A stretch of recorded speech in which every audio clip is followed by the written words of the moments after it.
महाराष्ट्राच्या शौर्यशाली इतिहासाचा साक्षीदार ठरणाऱ्या पन्हाळा किल्ल्याला युनेस्कोच्या जागतिक वारसा स्थळांच्या यादीत समाविष्ट करण्यात आलंय। छत्रपती शिवाजी महाराजांच्या स्वराज्य स्थापनेतील महत्त्वपूर्ण गड म्हणून ओळख असलेल्या या किल्ल्याच्या समावेशामुळे कोल्हापूर जिल्ह्यासह संपूर्ण महाराष्ट्राचा गौरव वाढला आहे। मराठा लष्करी स्थापत्य शैली अंतर्गत महाराष्ट्रातील 11 आणि तामिळनाडूतील 1 अशा एकूण 12 किल्ल्यांना जागतिक वारसा स्थळाचा दर्जा देण्यात आला आहे। यामध्ये रायगड, राजगड, प्रतापगड, शिवनेरी, लोहगड, साल्हेर, सुवर्णदुर्ग, सिंधुदुर्ग, विजयदुर्ग, खांदेरी आणि तामिळनाडूतील जिंजी किल्ल्याचा समावेश आहे। या ऐतिहासिक क्षणी जिल्हाधिकारी अमोल येडगे यांच्या प्रमुख उपस्थितीत पन्हाळा किल्ल्यावर आनंदोत्सव साजरा करण्यात आला। गडावरील छत्रपती शिवाजी महाराज, बाजीप्रभू देशपांडे आणि शिवा काशीद यांच्या पुतळ्यांना पुष्पहार अर्पण करून अभिवादन करण्यात आलं। लेझिम पथकासह भव्य मिरवणूक काढण्यात आली। गडप्रेमी आणि स्थानिक नागरिकांनी मोठ्या संख्येने सहभाग घेतला। या मानकांमागे भारतीय पुरातत्व सर्वेक्षण, महाराष्ट्र राज्य पुरातत्व विभाग, वन विभाग, स्थानिक प्रशासन तसेच सांस्कृतिक कार्य विभाग, भारत सरकार आणि राज्य शासनाचा मोलाचा वाटा आहे।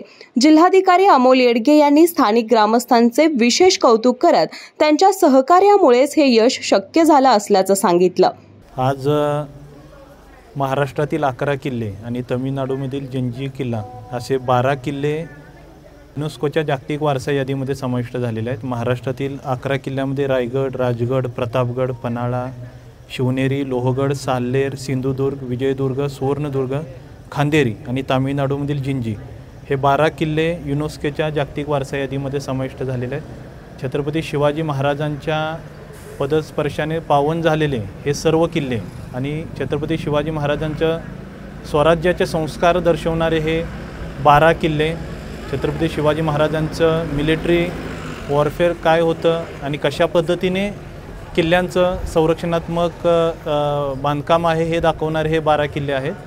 त्यांचा समावेश झाल्याबद्दल आणि विशेषतः पन्हाळा किल्ल्याचा या जागतिक वारसा स्थळामध्ये समावेश झाल्याबद्दल मी सर्व कोल्हापूरकरांचं अभिनंदन करतो।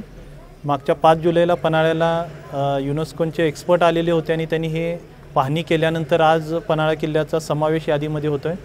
या पन्हाळा किल्ल्याचा जागतिक वारसा स्थळाच्या यादीमध्ये समावेश होण्यामध्ये जे वेगवेगळे आपण ॲक्टिव्हिटी घेतल्या त्यामध्ये पन्हाळा नगरपालिका क्षेत्रातील सर्व नागरिकांनी, सर्व पन्हाळवासियांनी प्रत्येक ॲक्टिव्हिटीमध्ये खूप चांगला सकारात्मक प्रतिसाद आम्हाला दिला। त्यामध्ये स्वच्छता मोहीम घेणं असेल किंवा प्रत्येक मॉन्युमेंट जे आपलं आहे त्या ठिकाणी स्वच्छता किंवा तिथलं सर्व मॅनेजमेंट प्लॅन करणं असेल, त्यामध्ये प्रत्येकाने खूप सकारात्मक प्रतिसाद दर्शवला आणि आपल्या सर्वांच्या कष्टाचं प्रतीक म्हणून आज जागतिक वारसा स्थळाच्या यादीमध्ये आपल्या पन्हाळ्याचा समावेश झालेला आहे आणि जगाच्या नकाशावरती पन्हाळा आपला आलेला आहे। तर मी परत एकदा सर्व कोल्हापूरवासियांचं आणि पन्हाळावासियांचं अभिनंदन करतो आणि यापुढे जागतिक वारसा स्थळामध्ये आपला समावेश झालेला असल्यामुळे जगभरातून जे पर्यटक येतील त्या पर्यटकांच्या स्वागतासाठी आणि सर्व पर्यटकांना छत्रपती शिवाजी महाराजांचं स्वराज्याचं जे काही सर्व चित्र आपण गडाच्या माध्यमातून दाखवू शकतो ते दाखवण्यासाठी, ती माहिती देण्यासाठी आपण सर्व सज्ज होऊया।